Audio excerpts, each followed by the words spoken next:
SK super TMT, the long life TMT. ಇನ್ನು ಹಾಸನ ಅಂದರೆ ಚೆನ್ನಮ್ಮನವರಿಗೆ ಎಲ್ಲಿಲ್ಲದ ಪ್ರೀತಿ ಅಚ್ಚುಮೆಚ್ಚು. ಹಾಸನ ಜಿಲ್ಲೆಯವರೇ, ತವರು ಜಿಲ್ಲೆನೂ ಹಾಸನ, ಅವರ ಮನೆಯವರು ಹಾಸನ, ಹಾಗಾಗಿ ಅಷ್ಟೊಂದು ಪ್ರೀತಿ. ಹುಟ್ಟೂರಿಗೋಸ್ಕರ ಚೆನ್ನಮ್ಮ ಅವರು ಹಲವಾರು ಅಭಿವೃದ್ಧಿ ಕಾರ್ಯಗಳನ್ನು ಮಾಡಿದ್ದಾರೆ. ದೇವಸ್ಥಾನ ಆಗಿರ್ಬೋದು, ಶಾಲೆ ಆಗಿರ್ಬೋದು, ಆಸ್ಪತ್ರೆ ಆಗಿರ್ಬೋದು, ಹೀಗೆ ಅನೇಕ ಕಟ್ಟಡಗಳನ್ನು ಅವರು ಕಟ್ಟಿಸ್ಕೊಟ್ಟಿದ್ದಾರೆ. ಅವರ ಗ್ರಾಮಸ್ಥರೆಲ್ಲ ಚೆನ್ನಮ್ಮ ಅವ್ರನ್ನ ಬಹಳ ನೆನೆಸ್ಕೋತಾರೆ, ತುಂಬ ಮಿಸ್ ಮಾಡ್ಕೋತಾರೆ. ಮಾತಾಡಿದ್ದಾರೆ ಎಲ್ಲರೂ ಕೂಡ. ಅವರೇ ಬಂದು ಕೈಯಾರೆ ಅಡುಗೆ ಮಾಡಿ ಬಡಿಸಿ ನಮಗೆ ತುತ್ತು ತಿನ್ನಿಸ್ತಾ ಇದ್ರು. ಅಂಥ ಮಗಳನ್ನ ನಾವು ಕಳ್ಕೊಂಡ್ಬಿಟ್ಟಿದ್ದೀವಿ ಅಂತಂದ್ಬಿಟ್ಟು ಬಹಳ ನೋವನ್ನು ಪಡ್ತಾ ಇದ್ದಾರೆ. ಇನ್ನು ನಾಳೆ ದೇವೇಗೌಡರ ಹುಟ್ಟೂರು ಹರದನಹಳ್ಳಿಯಲ್ಲಿ ಅಂತ್ಯ ಸಂಸ್ಕಾರಕ್ಕೆ ಸಕಲ ಸಿದ್ಧತೆಯನ್ನು ಮಾಡಲಾಗಿದೆ. ಇದೆಲ್ಲದರ ಡೀಟೇಲ್ಸ್ ಇಲ್ಲಿದೆ ನೋಡಿ. ಮರೆಯಾದ ವಾತ್ಸಲ್ಯ ದೇವತೆ ಚೆನ್ನಮ್ಮ. ಚೆನ್ನಮ್ಮ ಹುಟ್ಟೂರಿನಲ್ಲಿ ನೀರವ ಮೌನ. ಚೆನ್ನಮ್ಮ ಅಗಲಿಕೆಗೆ ಹುಟ್ಟೂರಲ್ಲಿ ಕಂಬನಿ. ಚೆನ್ನಮ್ಮ ಮಾಜಿ ಪ್ರಧಾನಿ ದೇವೇಗೌಡರ ಪತ್ನಿ, ಕುಮಾರಸ್ವಾಮಿ ರೇವಣ್ಣವರ ಹೆತ್ತಮ್ಮ, ಅನೇಕರ ಪಾಲಿನ ಅನ್ನಪೂರ್ಣೆ, ಸರಳ ನಮ್ರತೆಯ ಯಜಮಾನಿ, ದೇವೇಗೌಡರ ಹಿಂದಿನ ಶಕ್ತಿ. ಹೀಗೆ ಚೆನ್ನಮ್ಮ ಅವರ ಬಗ್ಗೆ ಹೇಳ್ತಾ ಹೋದ್ರೆ ಪದಗಳೇ ಸಾಲಲ್ಲ. ಆದ್ರೆ ಇವತ್ತು ಚೆನ್ನಮ್ಮ ನಮ್ಮೊಂದಿಗಿಲ್ಲ. ಹಾಸನ ಜಿಲ್ಲೆ ಮನೆಮಗಳು ಚೆನ್ನಮ್ಮ. ಹಾಸನ ಜಿಲ್ಲೆ ಹೊಳೆನರಸೀಪುರ ತಾಲೂಕಿನ ಮುತ್ತಿಗೆ ಹಿರಿಹಳ್ಳಿ ಗ್ರಾಮದಲ್ಲಿ ಜನಿಸಿದವರು. ಚೆನ್ನಮ್ಮನವರ ಸಾವಿಗೆ ಇಡೀ ಗ್ರಾಮಸ್ಥರು ಕಂಬನಿ ಮಿಡಿತಾ ಇದ್ದಾರೆ. ಇಡೀ ಮುತ್ತಿಗೆ ಹಿರಿಹಳ್ಳಿ ಗ್ರಾಮದಲ್ಲಿ ನೀರವ ಮೌನ ಆವರಿಸಿದೆ.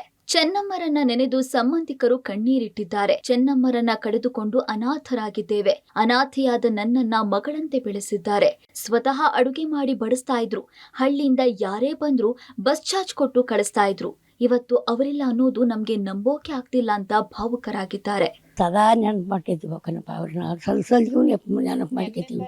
ಕಳ್ಕೊಂಡಿವಲ್ಲ ನಾವೊಂದು ದೇವ್ರ ಅನ್ಕೋತ ಇದ್ದೀವಿ ಕಣಪ್ಪ. ಚೆನ್ನಾಗಿದ್ದೆ ನಾವು. ನಮ್ಮನ್ನು ಅವರ ಸೋದರದತ್ತೆ ಮಗಳು ನಾನು.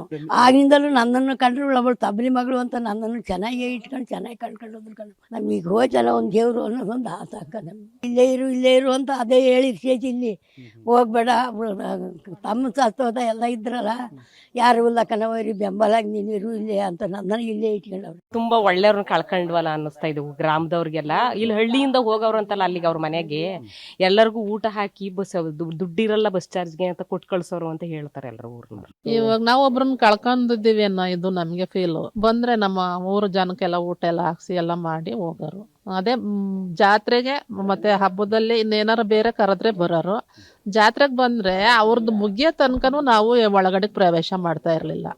ಅವ್ರದ್ದು ಆದ್ಮೇಲೆ ನಾವು 5 ಹಳ್ಳಿನೂ ಮಾಡ್ಕೊಳ್ಳಿವು. ಸ್ವಗ್ರಾಮದ ಮೇಲೆ ಚೆನ್ನಮ್ಮರಿಗೆ ಎಲ್ಲಿಲ್ಲದ ಪ್ರೀತಿ. ಊರಿನ ಅಭಿವೃದ್ಧಿಗೆ ಸಾಕಷ್ಟು ಶ್ರಮಿಸಿದ್ದ ಚೆನ್ನಮ್ಮ. ಗ್ರಾಮದಲ್ಲಿ 3 ದೇವಸ್ಥಾನ ನಿರ್ಮಿಸಿರುವ ಚೆನ್ನಮ್ಮ. ಚೆನ್ನಮ್ಮರಿಗೆ ಹುಟ್ಟೂರು ಅಂದ್ರೆ ಎಲ್ಲಿಲ್ಲದ ಪ್ರೀತಿ. ಹುಟ್ಟೂರಿನ ಅಭಿವೃದ್ಧಿ ಕಾರ್ಯಗಳಿಗೆ ಆರ್ಥಿಕ ಸಹಾಯ ಮಾಡಿದ್ದಾರೆ. ಮುತ್ತಿಗೆ ಹಿರಿಹಳ್ಳಿಯಲ್ಲಿ ಪ್ರಾಥಮಿಕ ಮತ್ತು ಪ್ರೌಢಶಾಲೆ, ಪಶು ಆಸ್ಪತ್ರೆ, ಸರ್ಕಾರಿ ಆಸ್ಪತ್ರೆಯನ್ನ ನಿರ್ಮಿಸಿದ್ದಾರೆ. ಗ್ರಾಮಸ್ಥರು ಯಾವುದೇ ಸಮಸ್ಯೆ ಹೇಳಿದ್ರು ತಕ್ಷಣ ಚೆನ್ನಮ್ಮನವರು ಸ್ಪಂದಿಸ್ತಾ ಇದ್ರು. ಅಪಾರ ದೈವಭಕ್ತಿ ಆಗಿರುವ ಚೆನ್ನಮ್ಮನವರು ಹುಟ್ಟೂರಿನಲ್ಲಿ 3 ದೇವಸ್ಥಾನಗಳನ್ನ ನಿರ್ಮಿಸಿದ್ದಾರೆ. ಕಾಲ ಭೈರವೇಶ್ವರ, ಚಂಡಿಕಾಂಬ, ಮುತ್ಯಾಲಮ್ಮ ದೇವಾಲಯವನ್ನ ನಿರ್ಮಿಸಿದ್ದಾರೆ. ಸುಮಾರು 3 ಕೋಟಿ ವೆಚ್ಚದಲ್ಲಿ ಚಂಡಿಕಾಂಬ ದೇವಾಲಯದಲ್ಲಿ ಚೆನ್ನಮ್ಮನವರ ಹೆಸರಿನಲ್ಲೇ ಮೊದಲ ಪೂಜೆ ಮಾಡಲಾಗುತ್ತೆ. 5 ಊರು ಸೇರಿ ವರ್ಷಕ್ಕೊಮ್ಮೆ ಜಾತ್ರೆ ಮಾಡಲಾಗುತ್ತೆ. ಆ ಜಾತ್ರೆ ವೇಳೆ ಚೆನ್ನಮ್ಮನವರು ಬೆಳಗ್ಗೆಯಿಂದ ಸಂಜೆವರೆಗೂ ಉಪವಾಸ ಇದ್ದು ಪೂಜೆ ಸಲ್ಲಿಸ್ತಾ ಇದ್ರು ಅಂತ ಗ್ರಾಮಸ್ಥರು ಚೆನ್ನಮ್ಮನವರ ಅಭಿವೃದ್ಧಿ ಕಾರ್ಯಗಳನ್ನ ನೆನೆದಿದ್ದಾರೆ. ಮಾಜಿ ಪ್ರಧಾನಿ HD ದೇವೇಗೌಡ ಅವರ ಪತ್ನಿ ಚೆನ್ನಮ್ಮ ಅವರು ಅಪಾರ ದೈವಿ ಭಕ್ತರಾಗಿದ್ದರು ಅನ್ನೋದಕ್ಕೆ ಅವರ ಸ್ವಗ್ರಾಮ ಹಿರೇಮುತ್ತಿಗೆಯಲ್ಲಿ ಕೂಡ ಸಾಕ್ಷಿಯಾಗಿರುವಂಥದ್ದು. ಯಾಕೆಂದರೆ ಈ ಗ್ರಾಮದಲ್ಲಿ ಅವರು 3 ದೇವಾಲಯಗಳನ್ನು ಕಟ್ಟಿರುವಂಥದ್ದು. ನಾನು ಈಗ ಇರುವಂಥ ಈ ಒಂದು ದೇವಾಲಯ ಕೂಡ ಚಂಡಿಕಾಂಬ ದೇವಾಲಯ.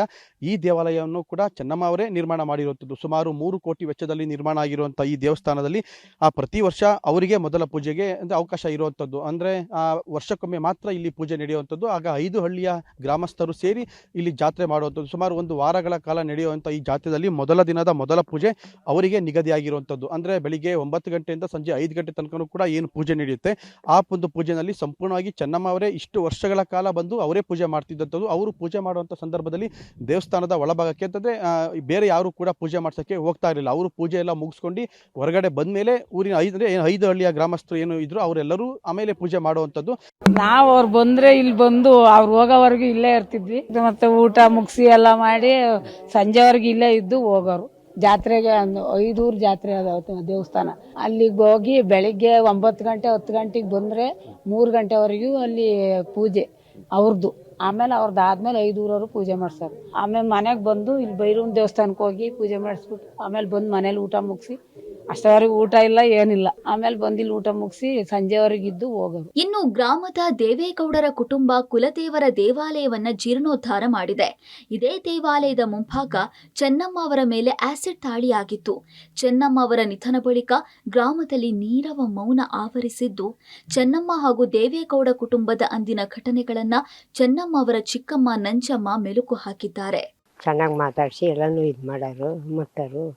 ನಾವು ದೇವಸ್ಥಾನಕ್ಕೆ ಹೋದ್ರು ಮಾತಾಡ್ಸಿವು, ಇನ್ನು ಮನೆಗೆ ಬಂದರೂ ಹೋಗಿ ಮಾತಾಡ್ಸ್ಬರಿವು. ಅವರು ಗೌಡ್ರು ಅಷ್ಟೇ, ಅವರು ಅಷ್ಟೇ ಚೆನ್ನಾಗಿ ಮಾತಾಡ್ಸೋರು. ಎಲ್ಲರನ್ನೂ ಮಾತಾಡ್ಸ್ಕೊಂಡು ಇದು ಮಾಡ್ಕೊಂಡು ಹೋಗೋರು. ಅವರು ಇವರು ಅಂತಾರಲ್ಲ, ಎಲ್ಲರನ್ನೂ ಚೆನ್ನಾಗಿ ಮಾತಾಡ್ಸೋರು. ಚೆನ್ನಾಗಿ ಮಾತಾಡ್ಸಿ ಇದು ಮಾಡ್ಕೊಂಡು ಹೋಗೋರು. ಇಂಥವ್ರು ಹಾಕಿದ್ರು ಅನ್ನೋದು ಗೊತ್ತಾಗಲಿಲ್ಲ. ಚಿಕ್ಕ ದೇವಸ್ಥಾನ ಅಲ್ವಾ, ಅಪ್ಪರ ಜನ ಇದ್ರಲ್ಲ ಗೊತ್ತಾಗಲಿಲ್ಲ. ಹಾಕಿದ್ದರನ್ನ ಆವಾಗಲೇ ಕರ್ಕೊಂಡು ಹೋದ್ರು. ನೋಡಕ್ಕೆ ಬಿಡ್ಲಿಲ್ಲ, ಆವಾಗಲೇ ಕರ್ಕೊಂಡು ಹೋಗೇ ಬಿಟ್ರು. ಇದು ಮಾಡ್ಕೊಂಡು ಕರ್ಕೊಂಡು ಹೋಗಿ ಇದು ಮಾಡಿದ್ರು. ಕಾಯ್ತಾ ಇದ್ದೀವಿ, ಇನ್ನೂ ಬಂದಿಲ್ಲ. ಬಂದಾಗ ನೋಡ್ಬೇಕಷ್ಟೇ, ಅಲ್ಲಿಗೆ ಆದ್ರೆ ನೋಡ್ಬೇಕು. ಪುಷ್ಪಾರ್ಚನೆಗೆ 2 ಟ್ರ್ಯಾಕ್ಟರ್ ಹೂವು. ವಾಸ್ತು ಪ್ರಕಾರ ಅಂತ್ಯಕ್ರಿಯೆಗೆ ಸ್ಥಳ ನಿಗದಿ. ಬೆಂಗಳೂರಿನಿಂದ ಹೊಳೆನರಸೀಪುರಕ್ಕೆ ಚೆನ್ನಮ್ಮ ಪಾರ್ಥಿವ ಶರೀರದ ಅಂತಿಮ ಯಾತ್ರೆ ತೆರಳುತ್ತಾ ಇದೆ. ಪಾರ್ಥಿವ ಶರೀರಕ್ಕೆ ಪುಷ್ಪಾರ್ಚನೆ ಮಾಡೋದಕ್ಕೆ 2 ಟ್ರ್ಯಾಕ್ಟರ್ ಹೂವು ತರಿಸಲಾಗಿದೆ. ಹಾಸನ ನಗರಕ್ಕೆ ಚೆನ್ನಮ್ಮ ಪಾರ್ಥಿವ ಶರೀರ ಆಗಮಿಸಿದ ವೇಳೆ ಪುಷ್ಪಾರ್ಚನೆ ನೆರವೇರಿಸಲಿರುವ ಶಾಸಕ ಎಚ್.ಪಿ. ಸ್ವರೂಪ್ ಪ್ರಕಾಶ್ ಹೂವಿನ ವ್ಯವಸ್ಥೆ ಮಾಡಿದ್ದಾರೆ. ಇನ್ನು ಅಪಾರ ದೈವ ಭಕ್ತೆಯಾಗಿದ್ದ ಚೆನ್ನಮ್ಮರ ಅಂತ್ಯಕ್ರಿಯೆಗೆ ವಾಸ್ತು ಪ್ರಕಾರವೇ ಸ್ಥಳ ನಿಗದಿ ಮಾಡಲಾಗಿದೆ. ಬೆಂಗಳೂರಿನ ಖ್ಯಾತ ವಾಸ್ತುತಜ್ಞ ಹರಿಪ್ರಸಾದ್ರಿಂದ ಸ್ಥಳ ನಿಗದಿ ಮಾಡಲಾಗಿದ್ದು, ದೇವೇಗೌಡರ ಕುಟುಂಬ ಸದಸ್ಯರ ಕೋರಿಕೆ ಮೇಲೆ ಹರತನಹಳ್ಳಿಗೆ ಬಂದಿದ್ದಾರೆ. ಸರ್, ಆ ಜಾಗದಲ್ಲಿ ಹೆಂಗಿದು ಎಲ್ಲಿ ಮಾಡಬೇಕು ನೋಡ್ಬೇಕು ಸರ್, ಅಷ್ಟೇ, ಬೇರೆ ಏನಿಲ್ಲ ಸರ್. ಹೌದೌದು, ಆ ಜಾಗದಲ್ಲಿ ಎಲ್ಲಿ ಮಾಡೋಕ್ಕಾಗತ್ತೆ ಅಂತೂ ಜಸ್ಟ್ ಫಸ್ಟೇ ಒಂದು ಪ್ಲಾನಿಂಗ್ ಆಯಿತು. ಅದರಲ್ಲಿ ಈ ತರ ಮಾಡಬೇಕಂತ ಜಾಗ ನೋಡಕ್ ಬಂದೆ. ಚೆನ್ನಮ್ಮ ಹುಟ್ಟೂರಿಗೂ ಪಾರ್ಥಿವ ಶರೀರ. ಗಣ್ಯರಿಗಾಗಿ 5 ಹೆಲಿಪ್ಯಾಡ್ ನಿರ್ಮಾಣ. ಹೊಳೆನರಸೀಪುರದ ರೇವಣ್ಣ ನಿವಾಸಕ್ಕೆ ಚೆನ್ನಮ್ಮ ಪಾರ್ಥಿವ ಶರೀರ ಆಗಮಿಸಲಿದೆ. ನಾಳಿನ ಅಂತಿಮ ದರ್ಶನಕ್ಕೆ ವ್ಯವಸ್ಥೆ ಮಾಡಿಕೊಳ್ಳಲಾಗಿದೆ. ಹೀಗಾಗಿ ಭದ್ರತೆಯನ್ನ ಹೆಚ್ಚಿಸಲಾಗಿದೆ. 5 ಎಸ್ಪಿಗಳ ನೇತೃತ್ವದಲ್ಲಿ 2,000ಕ್ಕೂ ಹೆಚ್ಚು ಪೊಲೀಸರನ್ನ ನಿಯೋಜನೆ ಮಾಡಲಾಗಿದೆ. ರೇವಣ್ಣ ನಿವಾಸಕ್ಕೆ ಆಗಮಿಸಿದ ಡಿಸಿ ಲತಾ ಕುಮಾರಿ ಅವರು ಸಾರ್ವಜನಿಕ ದರ್ಶನದ ವ್ಯವಸ್ಥೆಯನ್ನ ಖುದ್ದು ಪರಿಶೀಲನೆ ನಡೆಸಿದ್ರು. ಅಲ್ಲದೆ ಚೆನ್ನಮ್ಮರ ಪಾರ್ಥಿವ ಶರೀರವನ್ನ ಹುಟ್ಟೂರು ಮುತ್ತಿಗೆ ಹಿರಿಹಳ್ಳಿಗೂ ಕೊಂಡೊಯ್ಯಲಾಗುತ್ತೆ. ಗಣ್ಯರ ಆಗಮನ ಹಿನ್ನೆಲೆ 5 ಹೆಲಿಪ್ಯಾಡ್ ನಿರ್ಮಿಸಲಾಗಿದೆ. ಹರದನಹಳ್ಳಿಯಲ್ಲಿ 2, ಹೊಳೆನರಸೀಪುರದಲ್ಲಿ 3 ಹೆಲಿಪ್ಯಾಡ್ಗಳನ್ನು ನಿರ್ಮಿಸಲಾಗಿದ್ದು, ಜನರು ಹೆಚ್ಚು ಸೇರೋದ್ರಿಂದ ಮುಂಜಾಗೃತಾ ಕ್ರಮವಾಗಿ ಜಿಲ್ಲೆಯಲ್ಲಿ ಮದ್ಯ ಮಾರಾಟ ನಿಷೇಧಿಸಲಾಗಿದೆ ಎಂದರು. ಗೊತ್ತಿರೋ ಹಾಗೆ ನಮ್ಮ ಮಾಜಿ ಪ್ರಧಾನಮಂತ್ರಿಯವರಾದ ದೇವೇಗೌಡಜಿಯವರ ಧರ್ಮಪತ್ನಿಯವರು ಚೆನ್ನಮ್ಮಾಜಿಯವರ ದೇಹಾಂತ್ಯವಾಗಿದೆ. ಹಾಗಾಗಿ ಅದಕ್ಕೆ ಎಲ್ಲ ನಮ್ಮ ಜಿಲ್ಲಾಡಳಿತ ಸಕಲ ಸಿದ್ಧತೆಯನ್ನು ನಡೆಸಿದೆ. ನಮ್ಮ ಹಾಸನ ಜಿಲ್ಲೆ ಸಂಪೂರ್ಣ ಸಂತಾಪವನ್ನು ವ್ಯಕ್ತಪಡಿಸುತ್ತಾ ಈಗ ನಮ್ಮ ತಯಾರಿಯಲ್ಲಿ ನಾವು ಹೆಚ್ಚಿನ ಜನನ ಬರೋ ನಿರೀಕ್ಷೆ ಇದೆ. ಹಾಗಾಗಿ ಎಲಿಪ್ಯಾಡ್ಸ್ ಒಂದು 5 ಎಲಿಪ್ಯಾಡ್ಗಳನ್ನು ತಯಾರು ಮಾಡಿದ್ದಾವೆ. ಈಗ ಆಲ್ರೆಡಿ ಈಗ ನಾವು ಹರದನಹಳ್ಳಿಯಲ್ಲಿ ಈಗ ಇದ್ದೇವೆ, ಅಲ್ಲಿ ಒಂದು ಎಲಿಪ್ಯಾಡ್ ವೀಕ್ಷಣೆಯನ್ನು ಮಾಡ್ತಾ ಇದ್ದಾವೆ. ಸೊ ಇನ್ನೊಂದು ಎಲಿಪ್ಯಾಡ್ ಪಕ್ಕದಲ್ಲಿಯೂ ಸಹ ನಾವು ತಯಾರು ಮಾಡ್ತಾ ಇದ್ದೇವೆ. ಇನ್ನು ಹೊಳೆನರಸೀಪುರದಲ್ಲಿ 3 ಎಲಿಪ್ಯಾಡ್ಸ್ ಇದೆ. ಗಣ್ಯರು ಮತ್ತು ಅತಿ ಗಣ್ಯರು ಬರೋ ನಿರೀಕ್ಷೆ ಇರೋದ್ರಿಂದ ಈಗ ಎಲ್ಲ ವ್ಯವಸ್ಥೆಯನ್ನು ಮಾಡಿದ್ದೇವೆ.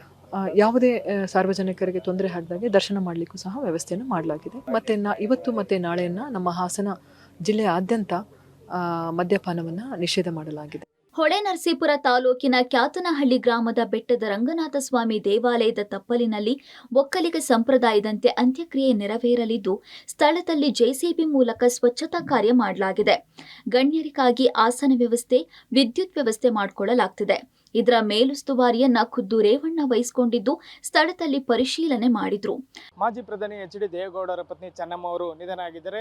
ಇನ್ನು ಹುಟ್ಟೂರು ಹರದನಹಳ್ಳಿ ಪಕ್ಕದಲ್ಲಿರ್ತಕ್ಕಂತಹ ಕ್ಯಾತನಹಳ್ಳಿ ಅಂತಕ್ಕಂಥ ಗ್ರಾಮದಲ್ಲಿ ಈಗಾಗಲೇ ಅಂತ್ಯ ಸಂಸ್ಕಾರಕ್ಕೆ ಭರದ ಸಿದ್ಧತೆ ನಡೀತಾ ಇದೆ. ಈಗ ನಾವು ದೃಶ್ಯದಲ್ಲಿ ಗಮನಿಸಬಹುದು, ಚೆನ್ನಮ್ಮ ಅವರ ಪುತ್ರರಂತೆ ಎಚ್.ಡಿ. ರೇವಣ್ಣ ಅವರು ಈಗ ಸ್ಥಳಕ್ಕೆ ಆಗಮಿಸಿದ್ದಾರೆ.